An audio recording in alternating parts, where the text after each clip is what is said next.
જય શ્રી કૃષ્ણ મિત્રો, આજના વિડીયોમાં તમને શું શું જોવા મળશે હું જલ્દી કહી દઉં કે આજે મેં ફક્ત ડાયટ ચાર્ટ નથી બતાવ્યું મારું, સાથે એનું વિશ્લેષણ પણ કરીને બતાવ્યું છે. અને ગંગાબેનની કમેન્ટ હતી ને કે ઉઠવું કેવી રીતે, સવારે ઉઠાતું નથી તમારાથી, તો મને હેલ્પફુલ લાગી. આજે મેં અખતરો કર્યો અને ખરેખર મારાથી ઉઠાઈ ગયું. અને સાથે સાથે આજે છે ને મારે તમને લોકોને એક સવાલ પણ પૂછવો છે. તો ચલો પહેલા દિનચર્યા બતાવી દઉં, પછી તમને સવાલ પૂછવું, પછી મને જવાબ કમેન્ટમાં જરૂરથી આપજો. ચાલો સ્ટાર્ટ કરીએ દિનચર્યા.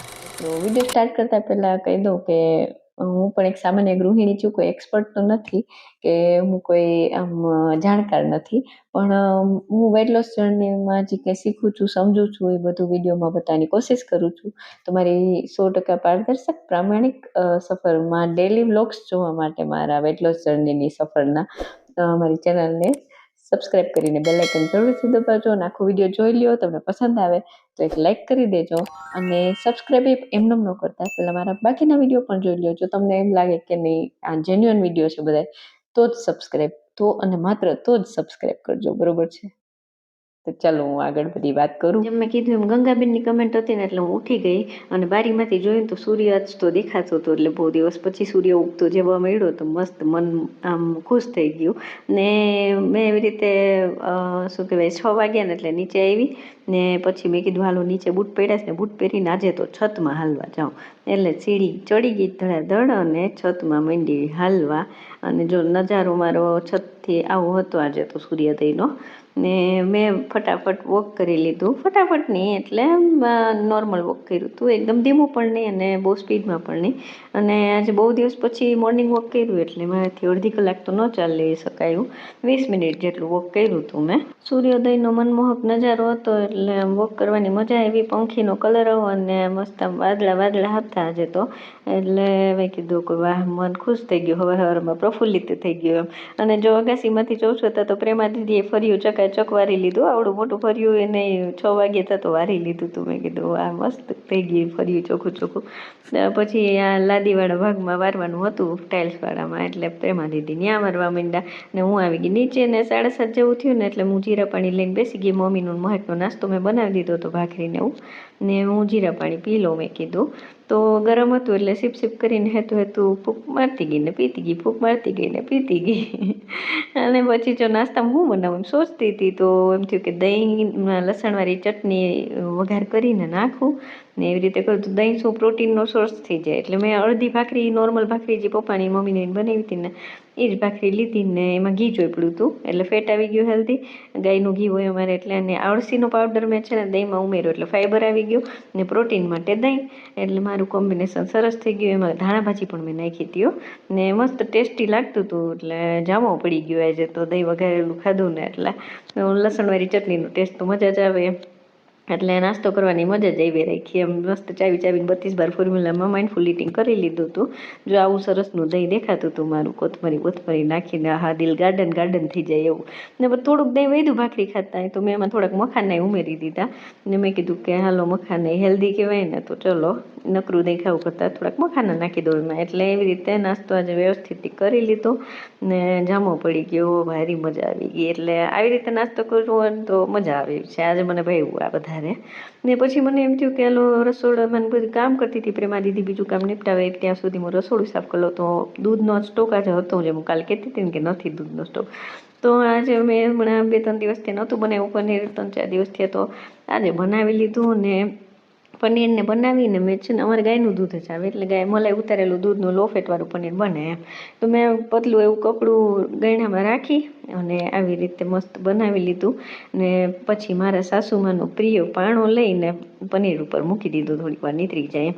અને જે આ પનીરનું પાણી છે ને એ હું લોટ બાંધવામાં ને એવી રીતે યુઝ કરી નાખું છું, એટલે એમાંય પ્રોટીન હોય તો એ વેસ્ટ ન જાય.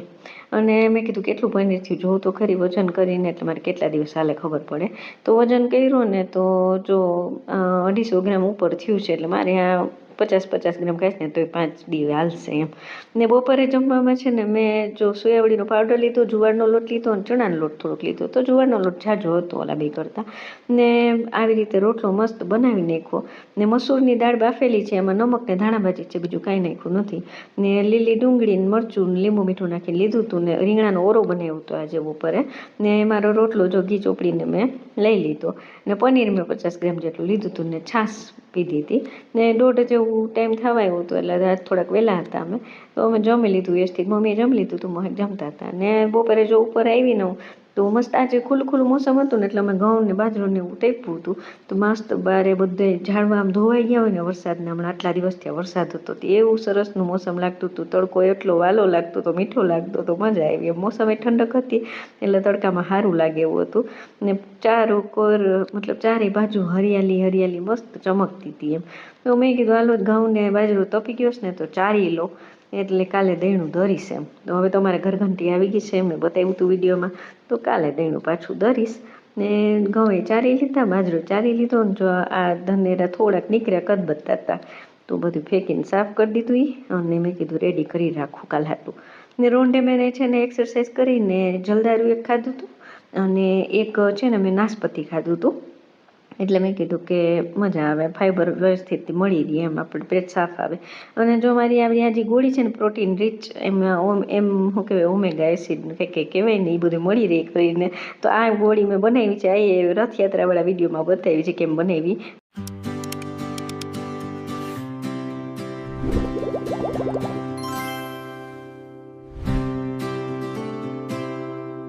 એટલે જો મારું BMR 1235 છે તો 1650 કેલરી મારી TDEEમાં જાય છે.